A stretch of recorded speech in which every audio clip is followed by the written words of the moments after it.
Welcome to Hot Takes Happy Hour. It's Thursday. Everyone needs a drink. Everyone needs to take an edge off another crazy week. It's been a hazy week, and that's why, Danny, we have a purple Yeah, haze. that's right. Don't say that I do not respond to viewer comments, mummy, because my mother said, "When are you going to stop serving drinks with bourbon and whiskey in them?" And I was like, "Well, I don't drink bourbon or whiskey, so I was just trying to be, diverse, equal opportunity, drinks of color." Anyway, so today instead, this I actually made this weekend, and I can swear by it. So our purple haze is gin. Hope you like that, Mom. Gin, creme de violette. Now, most people, if you're like me, you have every known condiment, every known cooking device, and every known recherche kind of liquor because I like that sort of thing. Creme de violette is a big, giant purple bottle. I've had mine for Everyone has years. one at home. It looks well because it looks like soap. And I hate to tell you, but it tastes like soap. So be extremely sparing. This also has a little bit of ginger juice. Again, that sounds super fancy. My ginger juicy thing stopped working a while ago, and so just grate a little bit of it, like literally even with the peel, and then squeeze it in, not too much. I say a quarter of a teaspoon for two drinks, but you go with what you like. A little bit of Irene lemon. just said, I have creme de violette. Good to hear, There you Mom. go. There you go. And then you shake it up, baby, and you take your branded. We need to get a hot takes happy hour one because I've only got my what the hell is going on one. I have a And cosmopolitics one, but I've been traveling ever since I got it, so I haven't been able to use it. I know that, and you're not drinking that much. But okay, so I'm pouring, and you'll see it comes. It doesn't come out purple. You can see it's got a slightly. Yeah. Just got a little We call glint these on. these cocktails have names now, but we usually just call them a Danny. Would you There you like a go. Danny? This is more of a well, this is a purple Danny. Anyway, everybody, it's Thursday. Can I just say thank God? Cheers. And can I also make a separate personal note? Mm, Yes. a lot of people who know, oh, that is good. Damn. A lot of people who know me online, who know me personally, sorry, know we have been looking after these two Afghan girls whose parents are still in Afghanistan after Biden abandoned And they're them. going to college. They're graduating from high school Oh, tomorrow. oh, that's wonderful.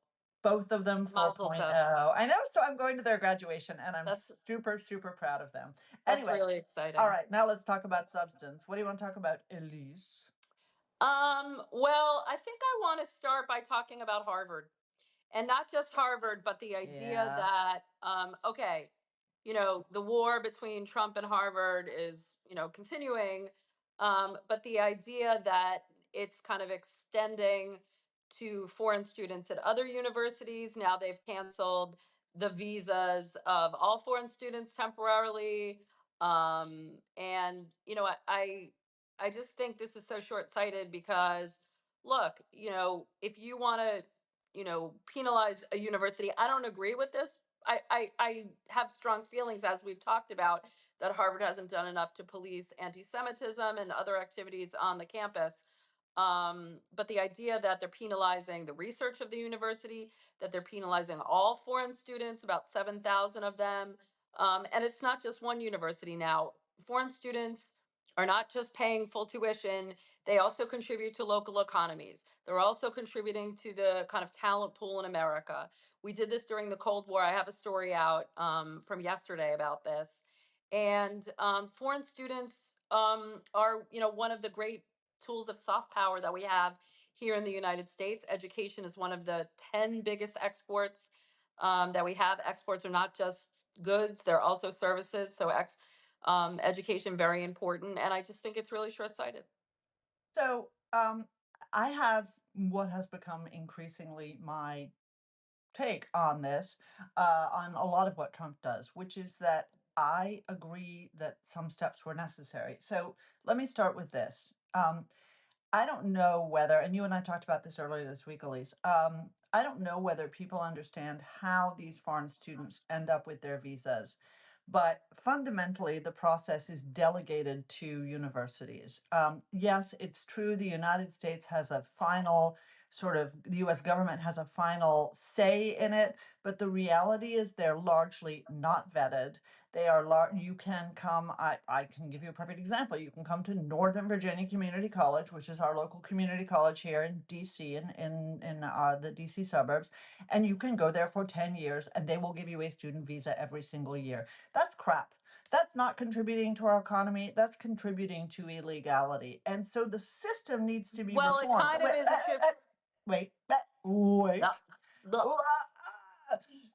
blah. But look, the system needs to be reformed. The way that you reform any system is not by taking the entire baby, the bath, and everything and throwing it out, right, and chopping it to little bits to boot. Now, I have no sympathy for Harvard. They have a $52 billion endowment, and they would rather lose federal money than give up their systemic anti Semitism. So, F them. That's part one. Part two is Donald Trump himself has said, I think that we need to have a system where we give green cards to foreign students who graduate from American universities. The administration has to reconcile these ideas, right? The administration has to figure it out. And it is not correct to allow the courts to figure this out. Everybody says the courts are guardrails, yada, yada, yada. We don't want the courts to be the final arbiter of all policy. So again, I think student visas need to be fixed. I think we should be letting in a lot fewer students. If you saw, we talked about the piece that we did last week on Chinese spying at Stanford University, which takes advantage of foreign students. Well, now they're canceling all Chinese visas. Not all. He said Critical fields. What in critical determines a fields. critical field, though? Well, I think we know what those are. AI, nuclear engineering. We restrict students from a variety of countries in those spaces already. For example, from Iran. Now, So, okay, here's something I know you're not going to agree with, but and I feel as strongly on the anti-Semitism issue as you do. But I heard Marco Rubio say that now they're vetting students' social media. Of why course, not? I abhor anti-Semitism. Of course, I abhor incitement to violence. But to start vetting students based on their social media, while at the same time cracking down on Europe for policing, or censoring the free speech of Americans who are, saying ugly things, I think is wildly hypocritical. And I mean, there are issues of the First Amendment that come into it. I'm not saying Wait, you are conflating two very different things. In Europe, English, German, Danish, Norwegian citizens are being imprisoned by their country for statements that they are making on social media. That is a very different thing. fair. Pardon me. Hang on. That is a very different thing than saying that your social media statements are a factor in the decision about whether to give you a visa. If you said on social media, I think we ought to kill the president of the United States, would you view that as, and you were a foreigner, you think that the United States has an obligation to let that kid No, in, but A, don't. and B, that you think it's censorship, that we don't let in people who are anti-Semites, anti-Muslim, bigots, haters, people who want to kill American citizens. It's Screw not that. okay. Fine. It's not. I take the point, Fine. but but I take the point. But let's not make it that they're only doing it to people that are saying I want to kill the president. They're doing a litmus test based on whether these students approve of Israel, approve of an administration. Some of these people, we may not like their views, but they're not just because. I There's mean, no entitlement to a visa. you talked about you talked about this, and you wrote about it, and you wrote an excellent piece this week. All criticism of Israel is not inherently anti-Semitic. That's Semitic. again, you are eliding a whole I'm not. series You're of things to aligning. get. You're Elise. I'm not eliding. Anyway, listen, let's agree to disagree Fine. agreeably. I am all for the idea that we want more immigrants in this country. I am all for the idea that we want immigrants in this country who share our values. I don't I don't care if they like Donald Trump or don't like Donald Trump, like Joe Biden, don't like Joe Biden. But if they think that if they are anti-Semites, if they are against our country's foreign policy, if they are not going to add value, yes, Yes, and Henry is right. There is a big difference between yes, criticizing yes, and Israel and not supporting and Hamas. yes, and I'm gonna Anyway, maintain, and then we'll change the subject. I'm taking the last word. Not all criticism of Israel is supporting Hamas, and we all know this. So let's just, stop so what? parsing. That doesn't mean that you have an entitlement to get a visa to come into the United States. Bugger off. Go to Saudi Arabia if you want to be that person. Oh, Okay, yeah. They're not okay. looking for a visa to go to Saudi Arabia. Let's talk about Well, aid they to might. Gaza because that's Yeah, thematically correct. yeah, yeah. So Another thing that maybe we'll disagree on. we can't disagree This about everything today. we might. Okay. This not everything. I don't think everything, but you know, um, this new aid program that the United States is rolling out with, that was really kind of The designed Gaza by Aid Foundation. it was you can talk a little bit about what it is, but it seems something that was like more designed by Israel, being implemented by US agents, US organizations, Mhm. um and aid groups have a lot of problems with it. I don't care. Listen, what is our concern? If our concern, and I think this is really correct, if our concern is that the average Palestinian man in the street in Gaza That's is the concern. is getting enough food, That's the we concern. do not care where that food is coming from. And the fact that UNRWA, right, and the UN think that the food has to come from them and that I food that didn't doesn't say it come from did. them, but that's what their position is. This is not humanitarian aid because we don't like it, because we don't distribute it. Hundreds, do you know how many? Almost 1,000 trucks have entered Gaza since the Israel ended this blockade of aid going in on May 19th. Of that food, do we have any idea? Has anybody watched the video of what happened in the warehouse that average man in the street Palestinians broke into in Gaza, which was a warehouse full of Yes. food being hoarded by Hamas, for Hamas, for Hamas officials, for Hamas's friends, probably for the remaining employees of UNRWA that are left in Gaza. And what did they do when those people tried to take that food that was destined for them? Hamas shot them. So the idea that somehow this is the fault of the Jews, this is the fault of Israel, Who is said it was the fault of the ridiculous. Jews? Come on. Lots of people have said that.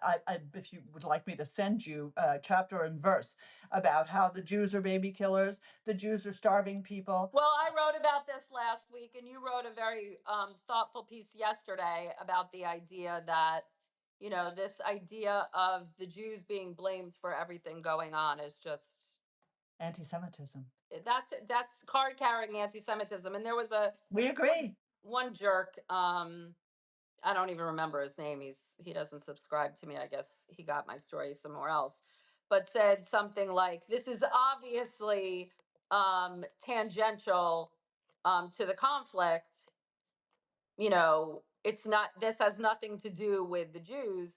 It has everything to do with the Jews. It was about the shooting. And if you go out and you shoot people at a Jewish center that are congregating for whatever reason, um, you're blaming all Jews for the conflict, and that's card carrying anti-Semitism." Yeah.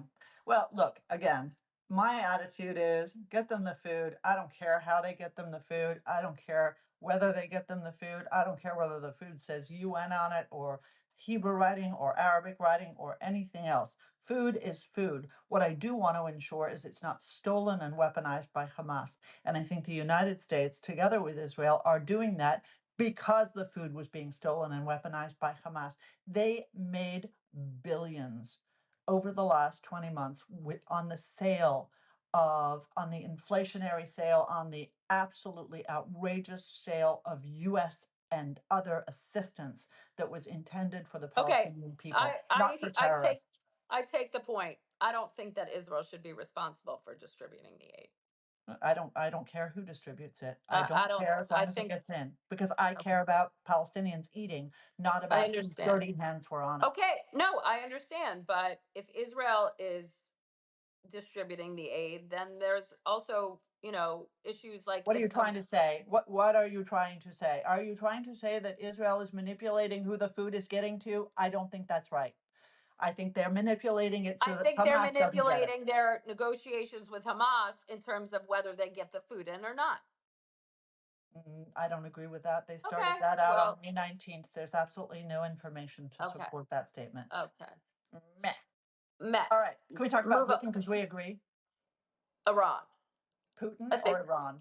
I Either. think we agree on Iran. I think We we do. agree on Iran. We do. I think we agree on Iran that a deal needs to not just be a deal in name only. I think Yes. that it needs to be tougher than the JCPOA. I understand your point that Iran needs to not enrich. I don't think that's the deal.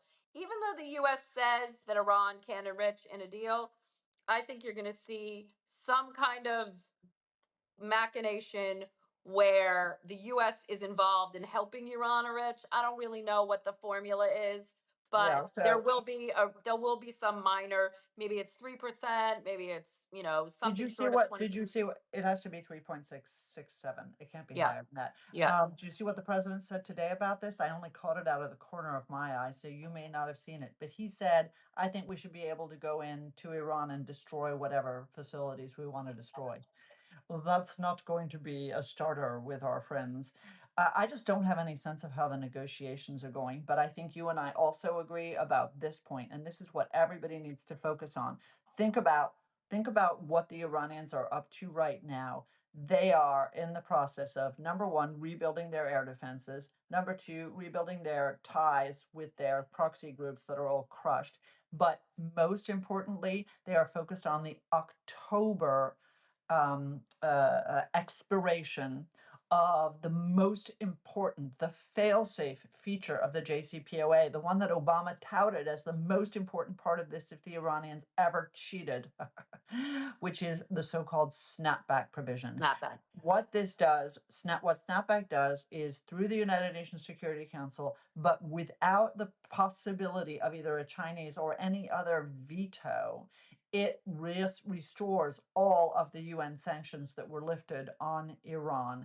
Now, this is something the Europeans have decided they need to do. They are sick and tired of the Iranians, sick and tired of their violations, sick and tired of their diplomatic attacks, sick and tired of Hamas and Hezbollah and everybody else. Weirdly, the Europeans are more hawkish than we are on this. Isn't it interesting? It's crazy. But this is what they're doing. They're running out the clock on that. And then they're going to figure out what their next step is. But they're going to string this out. I'm doing a lot of hand gesturing. And maybe it's because my nails look good today. They do. Uh, Thank you, she said, complimenting herself, and then agreeing with you as you agree with me. Anyway, as they string this out. So that's what the Iranians are all about. And I just worry they're taking that idiot Witkoff for a ride. Witkoff, who is in bed with Qatar and Oh my God. Putin. And I didn't flag this for you today. Um, uh, Only our most nerdy people will care about this, but you have got to hear this tweet from our ambassador to Turkey, who's also our ambassador now to Syria, Mhm, Tom Barrack, close mhm. personal friend of DJT. Tom Barrack goes to Damascus, raises the Arab flag. American, by the way, Pardon? Yes, raises the flag of the U.S. embassy in with the Damascus, in Damascus with the current foreign minister of the current Syrian government, government. right? And set tweets out. Only a week after President Trump's announcement to lift sanctions, we've already unlocked billions of dollars of international investment for Syria. Get this, the $7 billion US Turkey Qatar energy deal in Damascus today is the first major example. Dude, Turkey and Qatar, And Tom Barrack, Tom who Barrack, let's and the remind guy who was everybody, the head of who Hayat Tahrir al-Sham, which was Al Qaeda, the Muslim Brotherhood. Oh my God. Oh my God. I can't disagree with you on that. Speechless. I mean, look, this is all about. I think Danny's a little bit of frozen, or she's just like making a face because she's so incredulous about it. Um, there you are. Um, Look, I think Trump's trip to the Middle East and all the deals that followed really showed that this is about deal making. This isn't about diplomacy, and you know, um, all of President Trump's cronies, Tom Barrack, Steve Witkoff, who are all have business deals in Qatar, and we obviously know Qatar's relations with not only like the extremist groups in the region, but also with the Iranians. Danny, I think your Danny's internet connection is a little frozen. Are you back? Yeah, something's wrong with the internet connection.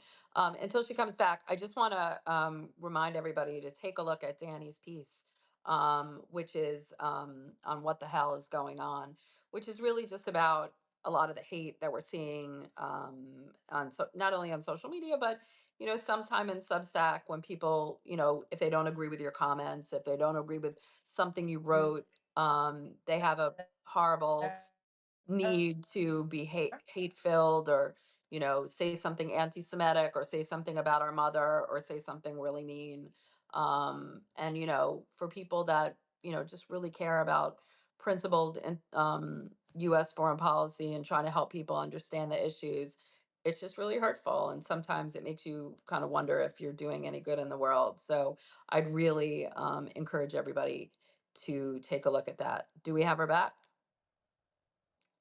No. Danielle? Danielle? Okay, well, I can blab on forever. As I said, they don't call me Elise Blab for nothing. Um, we were going to talk about President Putin to finish up. President Putin, um, I think, we don't necessarily know what's going to happen with Ukraine, although we do know that the talks are going on. Um, the Germans have now told the Ukrainians that they can push further into and fire further into Syria, which is something that they said they wanted to do. That's Danny on the other line. I'll just let's see here. I think we're gonna close it up. But basically, what we're saying is, I think President Trump is starting to realize that um, President Putin is playing him, and President Trump, love him or hate him, he doesn't like to be played. And I think even though he wanted this amazing relationship with President Putin, this wonderful relationship with Russia, I think he's realizing that President Putin is playing him. Does that mean that the U.S. takes its toys and walks away? Or does it mean that it helps Ukraine, fight this war and put extra pressure on Russia? We really don't know. Anyway, sorry that we lost Danny, but we look forward to seeing you next week on Hot Takes Happy Hour. Try the Purple Haze. Send us topics, send us issues, send us drink recipes. We love this community, and we love joining you every Thursday to take an edge off the week's news. Look forward to seeing you next time. Bye bye.